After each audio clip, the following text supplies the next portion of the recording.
Astro பக்தி tax TV நேயர்களுக்கு சாத்தியம் சங்கரின் அன்பு கலந்த வணக்கங்கள். இன்றைய பதிவில் சனி வக்ர பெயர்ச்சி ஆகிறார்.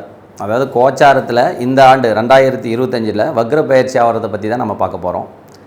அவர் பார்த்திங்கன்னா சனி பகவான் வந்து ஆனி மாதம் 29ஆம் தேதியில் இருந்து கார்த்திகை 12ஆம் தேதி வரைக்கும் வக்ரமாக இருக்க போகிறார். உத்திரட்டாதியிலும் பூரட்டாதியிலும் அவர் வக்ரமாக இருப்பார்.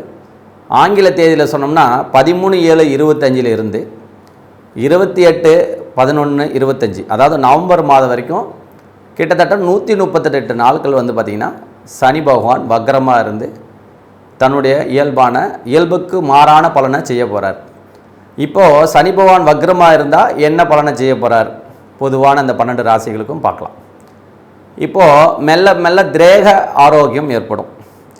சில பேருக்கு வேலையில் பணி மாற்றங்கள், வேலை சுமை அதிகமாகுது. அதேமாதிரி பார்த்திங்கன்னா வாகனத்தில் போகும்போது கவனமாக இருக்கணுங்க. சனி வக்ரமாகறதுனால வாகனத்தில் போனால் கவனமாக இருக்கணும். தாயாருக்கு உடல் ஆரோக்கியம், சில பேர் பார்த்திங்கன்னா அவங்க பாவம் சார்ந்த ரீதியாக உடல் ஆரோக்கியத்தையும் நம்ம கவனிக்கணும். திருமணமே ஆகாமல் இருந்த நிறைய நாள் தள்ளி போயிட்டு இருந்தவங்களுக்கு கூட இப்போ திருமணம் முடிவு செய்யக்கூடிய ஒரு அற்புதமான பலன்களை செய்யக்கூடியவராக சனி பகவான் இருப்பார். அப்புறம் உறவுகளிலேயே நல்ல அந்யோன்யம் ஏற்படும். விரக்தியாக இருந்தவங்களுக்கு எந்த ஒரு விஷயமும் நடக்கலை முடியலன்றவங்களுக்கு கூட இப்போது ஒரு சகஜமான சூழ்நிலை இந்த சனி வக்ர பயிற்சியில் ஏற்படும். பொதுவாகவே 12 ராசிகளுக்கும் சனி பகவான் மெல்ல மெல்ல பொறுமையாக நல்ல பலன்களை செய்ய காத்துட்ருக்கார். பொருளாதார ரீதியாக சில பேர் ரொம்ப கஷ்டத்தில் இருப்பாங்க. சனி பகவான் வந்து கும்பத்தில் இருக்கும்போது இருந்த கஷ்டத்துக்கும் இப்போ சனி பகவான் பயிற்சியாகி மீனத்தில் இருக்கும்போது கடந்த ஒரு 4-5 மாதங்களாக அவர்கள் இருந்த கஷ்டத்திலேருந்து இப்போ வக்ரம் ஆகிறதுனால ஒரு சில பேருக்கு பொருளாதார ஏற்றம் இருக்கும், சில பேருக்கு வீண் விரயங்கள் இருக்கும். வீண் விரயங்கள் இருந்தாலும் இப்போ கொஞ்சம் சுமாரான அளவில் சனி பகவான் பார்த்துக்குவார். ரொம்ப பெரிய லெவலில் பாதிப்புகள் இருக்காது. அதேமாதிரி உத்தியோக மாற்றம் உண்டுன்னு ஏற்கனவே சொல்லியிருக்கேன். உறவுகளுக்கிடையே வந்து பார்த்திங்கன்னா நல்ல அந்யோன்யம் இருக்கும். சனி பகவானுடைய இது பொறுத்த வரைக்கும் என்னென்னா அவர் வந்து ஒரு சங்கிலி போன்று இந்த உறவுகளுக்கே உயிர் என்ன சொல்கிறது முக்கியமான ஒரு காரகர் அவர். அதனால் உறவுகளுக்குள்ளே நல்ல ஒரு அந்யோன்யம் இருக்கும். சிலருக்கு வந்து பார்த்திங்கன்னா ஒரு சாதகமற்ற சூழ்நிலை கூட இருக்கும். அதேமாதிரி பார்த்திங்கன்னா சொந்த தொழில் செய்கிறவங்களுக்கு லாபம் ஏற்படவும் வாய்ப்பு இருக்குதுங்க. சொந்தமாக தொழில் பண்ணுறவங்க லாபம் நிச்சயமாக இருக்கும். இந்த வக்ர கதியில் இருக்கும்போது சனி பகவான் நல்ல லாபங்களை கொடுக்கக்கூடியவராக இருப்பார். 12 ராசிகளுக்குமே பார்த்திங்கன்னா ஒரு சிலருக்கு நல்ல யோகத்தை செய்யக்கூடிய ஒரு அற்புதமான அமைப்பு சனி பகவான். அவர்களுடைய அந்த அசுர அணியில் இருக்கிற கிரகங்களுக்கு, அதாவது பார்த்திங்கன்னா சுக்கிரன், சனி, ராகு, புதன், இவங்கெல்லாம் பார்த்திங்கன்னா அந்த அசுர குலத்தை சேர்ந்த ஒரு டீம் அப்படின்னு நம்ம ஏற்கனவே தெரியும். அந்த கிரகத்தோட ராசிகளுக்கெல்லாம் பார்த்திங்கன்னா ஒரு நல்ல அமைப்பு தான் இருக்கும். கண்டிப்பாக பார்த்திங்கன்னா ரிஷபத்துக்கும் துலாத்துக்கும் அதேமாரி மிதுனம், கன்னி, இந்த ராசிக்கெல்லாம் பார்த்திங்கன்னா கட்டாயம் வந்து ஒரு நல்ல பலனை செய்யக்கூடியவராக இருப்பார் சனி பகவான். இந்த வக்ர காலங்களில் பார்த்திங்கன்னா சனி பகவான் மிகச்சிறந்த பலனை செய்வாருங்க. இது வந்து சனி பகவானுடைய வக்ர கதியில் இருக்கக்கூடிய பயிற்சிக்கான பலன்களை கூறினோம், பொதுவான பலன்கள். இப்போ நம்ம மேச ராசிக்கான சனி வக்ர கதியில் இருந்தால் என்ன பலன்ன்றதை பார்ப்போம்.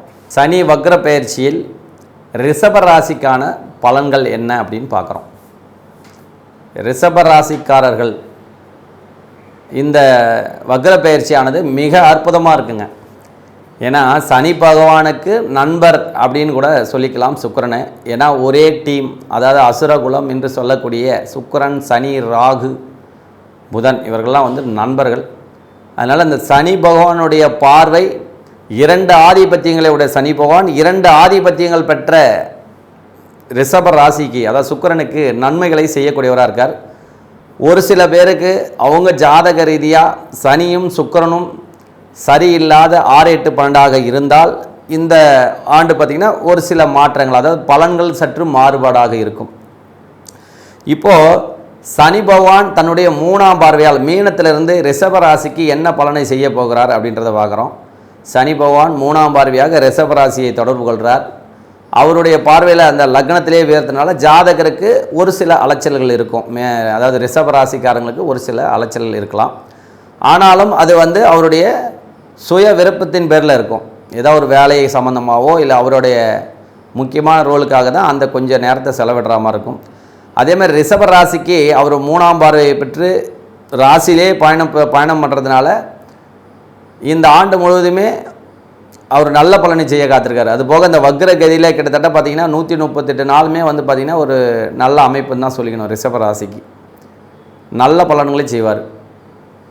ராசிக்கு 3ஆம் பார் பண்ணுறதுனால இது வரைக்கும் பார்த்திங்கன்னா ரிஷப ராசிக்காரங்க ஒரு சில வேலை இல்லாமல் தோண்டு போயிருந்துருக்கலாம், இல்லை வேறு ஏதேனும் காரணத்தில் கொஞ்சம் என்ன செய்வது என்று தெரியாமல் கூட இருந்திருப்பாங்க.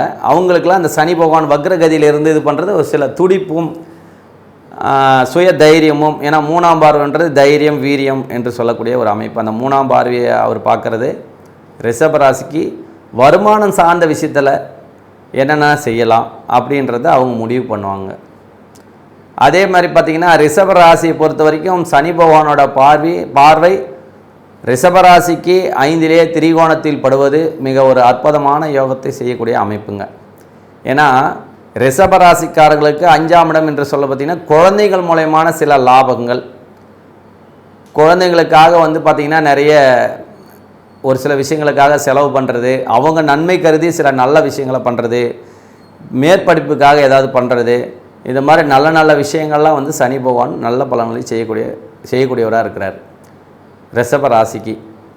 அது போக பார்த்திங்கன்னா பூர்வ புண்ணியத்தில் பார்த்திங்கன்னா ஏதாவது அவங்க சொத்து சார்ந்த விஷயங்களில் இல்லை வேறு ஏதோ அண்டையாளருடைய பிரச்சனைகள் இருக்கிறது, இது எல்லாத்துக்கும் பார்த்திங்கன்னா அந்த சனி பகவானுடைய அந்த வக்ரகதி பார்வைன்றது நிவர்த்தி அடை செய்யுங்க. ஏன்னா அது ராசிக்கு திரிகோணத்தில் பார்வை விழுவதனால கட்டாயம் அவங்களுக்கு அதில் ஒரு வெற்றி கிட்டும், அது நல்ல பலன்களை செய்வார்ன்றது மாற்று கருத்து இல்லை. அதுபோக சனி பகவான் வந்து பார்த்திங்கன்னா தான் நின்ற பாவத்திலிருந்து, அதாவது ரிஷப ராசிக்கு அவர் வந்து அஷ்டமாதிபதி என்று சொல்லக்கூடிய தனுசிலே அவருடைய பார்வை 10ஆம் பார்வை விழுகிறது. தனுசு 10ஆம் பார்வையாக விழும்போது பார்த்திங்கன்னா அது ரிஷப ராசிக்கு அஷ்டமஸ்தானம் என்று சொல்லக்கூடிய இடமாக உள்ளது. இப்போ அந்த இடம் பார்த்திங்கன்னா தந்தை பாவத்துக்கு 8ஆம் இடம் என்று சொல்லக்கூடியவர். தந்தை பாவ அதிபதி ரிஷபராசிக்கு லாபத்திலே அமைஞ்சிருக்கிறார். அப்போது 9, 10 அப்படின்ற கூட தர்ம கர்மா அதிபதி ரிஷபராசிக்கு மீனத்தில் ராசி மண்டலத்துக்கு 12லே அமைந்துள்ளார். ராசிக்கு 11லே அமர்ந்து அவர் தன்னுடைய பார்வையால் அஷ்டமாதிபதி என்று சொல்லக்கூடிய அஷ்டமஸ்தானம் என்று சொல்லக்கூடிய தனுசை பார்க்குறார். தனுசில் அவர் பார்வைப்படுறதுனால தந்தை வழி, அதாவது பார்த்திங்கன்னா தந்தை வழிய சொத்துக்களில் இருக்கிற பிரச்சனைகள், தந்தை மூலயமான சில டாக்குமெண்ட் இஷ்யூஸ், தந்தைக்கும் இவருக்கும் உள்ள கருத்து வேறுபாடுகள், ஏதேனும் வம்பு வழக்குக்காக இவர் கோர்ட்டில் ஏதோ ஒரு கேஸ் ஏறியிருந்தாங்கன்னா கூட இந்த வக்ரகதியில் அவங்களுக்கு சாதகமான ஒரு சூழ்நிலையை ஏற்படுத்துவார் சனி பகவான். அதே மாதிரி பார்த்திங்கன்னா அவங்க ஏதாவது ஒரு நில சம்மந்தமாக வழக்கு போட்டிருந்தாங்கன்னா அதுலேயும் வந்து சாதகமான சூழ்நிலை, அவங்களுக்கு அவங்க பக்கம் வெற்றியாகக்கூடிய ஒரு அற்புதமான பொன்னான காலம்தான் இதை சொல்லணும். இந்த 138 நாளுமே ஒரு சாதகமான சூழ்நிலையாக இருக்குது ரிஷபராசிக்கு. அப்போது சனி பகவான் வந்து ரிஷபராசிக்கு அந்த அஷ்டமாதிபதி ஸ்தானத்தை பார்த்தாலும் அவர் தர்ம கர்மாதிபதி ராசி மண்டலத்துக்கு பார்த்திங்கன்னா அவர் 10, 11 கூடியவராகவும், ரிஷபராசிக்கு பார்த்திங்கன்னா அவர் 9, 10 கூடிய தர்ம கர்மாதிபதி லாபத்திலே அமர்ந்து அது அஷ்டமாதிபதி பண்ணுறதுனால தந்தை வழி மூலயமாக ஆதாயங்களை கட்டாயம் ரிஷபராசிக்காரங்க பெறுவாங்க. ஏன்னா லாபத்தில் சனி பகவான் இருக்குது. பொறுமையாக கொஞ்சம் பொறுமையாக நடந்தாலும் இந்த 138 நாட்களில் கண்டிப்பாக அவங்களுக்கு ஒரு நல்ல சிறப்பான லாபத்தை கொடுக்க சனி பகவான் காத்துட்ருக்காரு. அதே மாதிரி வண்டி வாகனங்கள் என்று சொல்லக்கூடிய ரிஷபராசிக்கு வந்து பார்த்திங்கன்னா அஷ்டமாதிபதி பிளேஸ்மெண்ட்டில் சனி பகவான் பார்க்குறது அது கேந்திர அமைப்பில் இருக்குது. அப்போ 11ல் இருந்தாலும் அது ரிஷபராசிக்கு ஸ்தானத்தை தொடர்பு கொள்ளுதுன்னா கொஞ்சம் வாகனங்களில் செல்லும்போது கவனமாக இருக்கிறது ரொம்ப ஆகச்சிறந்த வழி. அது எதுலேயுமே கொஞ்சம் கவனமாக இருக்கலாம்.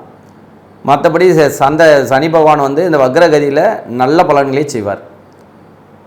அதனால் நீங்கள் வந்து தொடர்ந்து சனி பகவானுக்காக கோயிலில் வந்து நீங்கள் வந்து ப்ரேயர் பண்ணிக்கலாம். அதாவது வந்து பார்த்திங்கன்னா சனி பகவான் என்ன சொல்கிறது, நவகிரக சனி பகவானை வணங்குவது, அதேமாதிரி சுக்கிரன் என்று சொல்லக்கூடிய ரிஷபராசிக்கு பார்த்திங்கன்னா பெருமாள் வழிபாடு ஆகச்சிறந்த ஒன்று.